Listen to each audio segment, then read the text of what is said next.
Welcome to another edition of Books in the World. Books in the World is a 40-year-old cable television program produced and directed by Cape Cod Writers Center. Today, we will be lucky enough to have an interview with Jule Selbo. Jule Selbo is the epitome of the prolific writer. She is a novelist, playwright, screenwriter, and educator. Basically, she loves stories and words and using words to tell stories. Her novels include Find Me in Florence, published by Panda Moon Publishing in 2019, and a number of historical fiction works published by the Barbera Foundation, including Dreams of Discovery, based on the life of explorer John Cabot, Breaking Barriers, Laura Bassi and the Enlightenment, and Pilgrim Girl, a diary and cookbook of a girl who came over from the Mayflower, co-written by Laura Peters. Her plays have been produced in New York City and Los Angeles, as well as in the regional theaters across the country. Her play Isolate was awarded the Los Angeles Women's Playwright Prize. Her play Boxes received multiple awards at the Los Angeles Independent Theater ceremonies. Jule's screenwriting credits are immense. They include the Young Indiana Jones Chronicles with Lucasfilms, HBO's Women Behind Bars, Prison Stories, Hard Promises from Columbia Pictures, television episodes of a variety of series, including Melrose Place and Touched by an Angel, as well as writing Hunchback of Notre Dame, Part 2, and The Little Mermaid, Ariel's Beginning for Disney Studios. This is just a tiny synopsis of her writing. Jule earned her PhD in film studies, is a professor of the Cinema and TV Arts Department of California State University, Fullerton, where she's taught film and screenwriting. We've been fortunate enough to have Jule as a guest educator for Cape Cod Writers Conference a number of times. Her books, Film Genre for the Screenwriting and Screenplay Building Stories Through Character, are used in universities and seminars across the USA. Her Women's Screenwriter, an international guide, produced in 2016, co-written with Jill Nelms, is that correct? Served as a basis for research on screenwriters, female screenwriters from 1890 to 2016. Jule served as co-editor of the prestigious Journal of Screenwriting for 8 years, and now as a resident of Portland, she's thrilled to be part of its amazing writing community. Portland, Today, Maine. Today we are here to talk about her novel, Find Me in Florence, published by Panda Moon Publishing in 2019. Find Me in Florence was a finalist in the Best Women's Fiction Romance category for Chatelaine Romance Fiction Awards. It has also enjoyed numerous very positive reviews, including mine. A quick synopsis here. Finding herself at life's crossroads, always dutiful Lynn Bennett jumps at the chance to teach in historic Florence, Italy. It's an opportunity to unearth mysterious details about her mother's past as one of Florence's revered mud angels who helped save the city during the 1966 flood, as well as to reevaluate choices she's made in her life. When her husband betrays her and a best friend falls to the wayside, Lynn is devastated. Handsome and magnetic Matteo strives to help, but she has to decide if she will allow people in the city of Florence, with its pride, vitality, and beauty, to inspire her to open her heart again. There are so many wonderful reviews. Of course, I'm partial to mine. Love and Betrayal, Mud Angels, Secrets Unearthed from the Flooded Waters of Italy. What more could a reader want? Jule Selbo has painted a picture worth seeing in her debut novel, Find Me in Florence, a merry-go-round of romance and intrigue, set to the beautiful backdrop of historic Florence. Welcome, Jule. Thank you for being here. Thank you. How did you decide to write Find Me in Florence? What were your inspirations for this story? Well, I, as a professor at Cal State Fullerton, I was asked to teach in their semester abroad program, and it was in Florence, Italy. And so it was a time for me then to leave Hollywood, because of course I wanted to do it. Who would say no to that? It was time for me to leave Hollywood. I'd always promised myself as a kid that I would write novels sometime in my life. And then playwriting and screenwriting and academic stuff kind of took over. Mhm. And I thought, okay, here I am in Florence, Italy. It's time for you to fulfill that promise to yourself. So I had a screenplay that was optioned for production, and then it fell out of option. They decided not to make it, but it was a story that I really loved. It was a Western, Oh, and so you're all over the place with genre. Well, first of all, Florence is beautiful, and my writing, the way that I have my writing schedule every day is I get up very early, and I like to get up before the sun rises, and find a coffee shop, and just kind of like get into whatever I'm doing. Mhm. And then I can take breaks during the day because I've started my day thinking about what I'm doing. So it's just been my routine for decades. Yeah. And so I'm in Florence. I've found a coffee shop that opens at 6:00 a.m. in Florence. And it's dark, and the people are out there washing the streets and everything. And I'm going, okay, today I'm going to start my novel. Here's my Western screenplay. I'm going to adapt it. And so I got to my little coffee shop and ordered my coffee, and I started writing, and I thought, oh God, I've already figured out the story. I've figured out the characters. There's no discovery left Right. to do. So as I always tell my students, it's really important to write about where you are right now. And I just had a little tiff with my husband, and just a stupid little something about something, and I was still kind of ticked off. So I wrote down this sentence: when did you know you were married to the wrong man? Oh no! Does your husband know this? He will now. And so then I just started writing, and this I thought, okay, this woman, she's come to Florence, and life is going to fall apart for her. And so that was kind of the impetus. And then when I realized I was going to be writing about Florence, and I'm happily married still, but when I realized that, then the fact that it was the 50th anniversary of the Mud Angels, the year that I was there, and I started reading about it and going to lectures, and the British Institute was doing a big thing about it because there were a lot of Brits who had come over to help. And since their lectures were in English, I kind of started hanging out there. So then I got really into the Mud Angels, and then it just kind of grew from there. So there's going to be a lot of people watching this that don't even know what Mud Angels are. Why don't we start with that? Just give us a quick history of what Mud Angels are.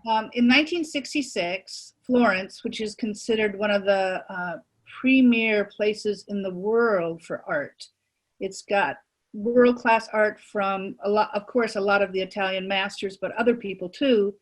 And the Italians, Michelangelo, Raphael, all those, were amazing artists. So Florence is a big art center. They've got the Uffizi, they've got zillions of museums. The churches are filled with fabulous art. And even if you go on the street, you'll pass statues and things in little cubby holes, and you go up and you look at them and you go, oh my God, that's by so-and-so. Florence is one giant art museum. Yeah, the entire city. Yeah, absolutely. Yeah. So in 1966, there was a huge rainstorm, and it overflowed the dams up the river from Florence, and from a mistake, somebody let the dam open, and so water just gushed into Florence at an amazing speed and in a very quick amount of time. And the Uffizi and the Biblioteca and all these places, fabulous churches and everything, were underwater so quickly. People who lived on the first floor of their buildings had to kind of figure out how to get up to the roof because it was just crazy. So this, the fact that this happened, kind of like the word went out around the world, and people who loved art, people who loved Florence, and people who wanted to do something. They basically got on planes from everywhere, from Asia, America, Britain, Scandinavia, everywhere. And they got as close as they could to Florence. Obviously, you couldn't fly into Florence at that point because of the water. So they went to Pisa or Rome and hitchhiked or took buses as close as they could. And they arrived in Florence. They were given a pair of rubber boots, knee-high boots, and put to work. And they had to dig into the muck and the mud and the water. And they were retrieving priceless things. So they were dubbed mud angels. Mud angels. And so your protagonist in your novel is the daughter of a woman who was a mud angel in 1966 in Florence. And she's revisiting, her mother has passed. Is that right? Yeah. So yeah, her mother has recently passed, and her mother had told her about her time in Florence, but her mother had never gotten back to Florence after her time in 1966, and had gotten married and had 2 children, including Lynn Bennett. But her mother always encouraged her someday to go to Florence and to tell her story, and that's the title, Find Me in Florence. Her mother was pretty much on her deathbed. Her mother said, "Find me in Florence. Find me in Florence. You'll find the real mom." And so Lynn has gone over there to to discover and to investigate and to hopefully write a book about her mother's experience. Wow. And then I know that setting is very important to you when you put together any of your work, but in particular with the characters in this novel. How important was the setting? And because your characters are pretty diverse in this story. Yeah. Well, as a screenwriter, and I believe this about novels too, where you set your story is so important. It affects the characters, it affects the weather, it affects the things that you can do, and what the location does to you as a person. And obviously, since I was in Florence, and I was there on and off for over 3 years, and for big chunks of time.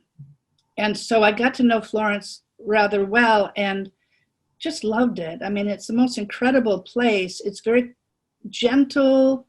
Obviously, there's, when the tourists come in the summer, it can get crowded, but if anyone can go there in November, December, January, the weather will get a little nippy, but it's just the most magical place. And so just to be able to bring it to life, and also because it affected Lynn so much. I mean, she finds it gorgeous, she finds it beautiful, she finds it inspiring, and it's, it reminds her of her mother, and she wants to find out about her mother. Well, there's a lot to unpack in this novel, and the primary theme I want to say is romance, and different types of love are explored in Find Me in Florence. I don't know if you want to talk a little bit about the types of love, including parental love, and also the way that your characters that are ancillary characters, they have their things going on as well that feed into this. I want to say the notion of love. I find, now that I've been writing for quite a few years, and especially when I'm able to write things that I want to write and that I'm not writing on assignment, right? That I'm drawn to telling stories that examine love, and I constantly ask myself, well, why is that so important? I mean, obviously there's many writers who do, but why is it important to me? But of course, just I don't know what the answer is, but but knowing that I do, I like to kind of like look at a theme, I guess it's a theme, well, if you don't have love, what's there for you? And so I like to look at it from different ways: sibling, romantic love, parental love, love of a place, just feeling the excitement of being in a world that's you're kind of surrounded by people who love their city and take great pride in it. So there's a lot of things that I wanted to explore. Love that works, love that doesn't work, what's betrayal. Right. Well, one of the other things, and you touched on it earlier when you were talking about how writing for hire as opposed to writing your own stories from your heart. So when you did so much work as a screenwriter in Hollywood, did that alter what type of novelist you've become? And that's just a two-part question also. Because you also touched on the idea that it's really difficult to start writing a story when you know how it's going to end, when it's not going to unfold in a way that you get to have the discovery along with the writing. And I know, as a person who's adapted stories for a screenplay that have already been written, that you know where it's going to come out. So it all ties into how you've become a specific type of novelist. Can you talk a little bit about that? Yeah, I think discovery is a huge part of what's exciting about being a writer, because it's amazing to think, oh my God, I didn't really think I thought that, or I didn't really think I believed that. And maybe I don't believe it, but my character believes it at this time. So maybe the other character doesn't believe it. So you get a chance to explore it. But as far as screenwriting, I think how it's affected my writing is, in screenwriting, you would sign a contract with the studio, 100 pages, tell the full story, make it exciting, make us love these characters, everything. But it's a finite number of pages. Right. And when I was writing for television, it was not only a finite number of pages, but also a finite amount of time. So you were always, in 1 hour television, we were always shooting for 47 minutes. That was what we were told to go. So I think as far as having, learning how to pace the story, right. And also for my druthers, I really like stories that make me still want to turn the page, and that I do love big, huge, fat books that will take me, a month to read, and that I get to think about. But a lot of times I want to have a story that I really want to just through, because you have to. Yeah. Because it's that, yes. Yeah. That riveting. Absolutely. Well, I think you've definitely written one there. So with Find Me in Florence, also, it's kind of a little bit like going through a city guide for the city of Florence. I know that when you first described the very first coffee shop, it makes me want to be there. And having visited Florence before, I know what I'm missing. But for the new reader who's never been to Florence, it really is a wonderful way to enjoy information about a city that you might someday visit. Right. Tell me how that felt to be inclusive in that way. I think because I was experiencing so much, and I was just appreciating everything, from the great pastas to the great coffees to everything, that it was just a way for me to go, okay, well, they should go out to dinner. Where should they go to dinner? And so I was able to just pick these beautiful streets for people to walk along that had fabulous things in them, and that the lights and what was going on in the street, and then the food and the pastas and the wild boar and stuff like that. So it was just, I was thinking about that. I thought, did I write this as a reminder to myself so I don't ever forget? But I did want people to want to go to Florence, because I love it so much. Really? And I have had people write to me and say, I brought your book with me. Which is wonderful when that happens. I'm going to experience your book in the city it was meant to experience it in. Are you a fast writer, or like when you get started, is it just full steam ahead and there's no stopping you? Or, I imagine. I put in a lot of hours, and I think that I do have. I look at my shelves and I go, oh my God, that I did that. But I'm a huge rewriter, so I think it's not so much fast as I'm willing to sit and do the work. Right. And rewrite and rewrite and rewrite. And the project that I'm working on now, I've been working on the first 10 pages every morning for about an hour, and then I go forward. And then the next morning I wake up and I work on the same 10 pages, and then I Well, that 10 pages is so important. So Yeah. important in any story, you know, that first 10 pages. When you are writing though, do you feel like you wish you had every project back that you ever worked on, or is it kind of like, okay, I'm done? You know, are there ever times where you're like, oh, now that I know this, I would have written, you know? I think it's really important to write where you are at the Yeah. time that you're writing, and in a way it becomes a testament to who you were at that moment. Mm-hmm. And so you just have to keep moving It's a forward. great philosophy. Yeah, you have to keep moving forward. Yeah. And then what's on the horizon for you right now? Well, I've started a detective series, and it's the first one is completed. It's at Panda Moon, the publishing company, right now. It's called 10 Days to a Wedding, a D. Rommel mystery. And I've started on the second book, which is 9 Days Till Dead. Oh, nice. Nice. That's my goal for the next couple of years, is to do this series, because it's a character that I really love. It takes place in Portland, Maine, where I live now. So again, I'm in a situation where I'm kind of new to a city and I'm loving it, and I'm placing a story there. So I just get to explore it and bring it to life. Well, that's wonderful. And let me also say as a disclaimer, I did read the first D. Rommel, and I'm in love with her as well. And I'm in love with all the characters, and I'm rooting for people that might not even make it to the second book. So I'm excited for that publication as well. Jule, this has been so wonderful. Thank you so much for being here today. Thank you for being part of Books in the World. I have really enjoyed speaking with you. Thank you, Kathy. Take good care. Okay, bye-bye. Bye.